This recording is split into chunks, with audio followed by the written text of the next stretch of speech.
In the wake of the recent terrorist attack in Pahalgam, Jammu and Kashmir, that claimed the lives of 26 Indian tourists, New Delhi is stepping up economic pressure on Pakistan by targeting indirect trade routes.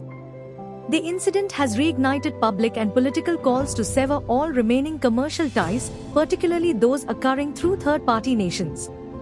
Despite near-frozen diplomatic relations, India's exports to Pakistan surged by 127% in 2024, reaching $1.21 billion, a significant jump from $530.91 million in 2023. In contrast, Pakistan's exports to India stood at under $1 million, making the bilateral trade overwhelmingly one-sided. Pakistan, which had suspended formal trade with India after the abrogation of Article 370 in 2019, has increasingly relied on Indian goods for essential commodities like pharmaceuticals, cotton, chemicals, food grains, and machinery.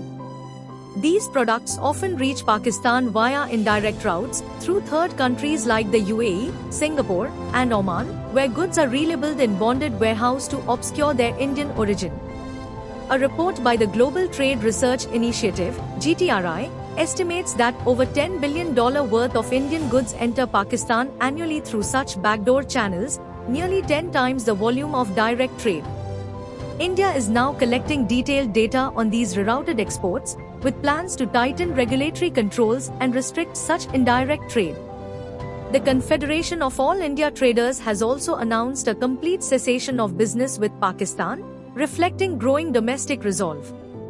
These steps mark a strategic shift in India's economic diplomacy, using trade restrictions as a tool to combat cross-border terrorism and send a clear message that acts of violence will carry tangible economic consequences.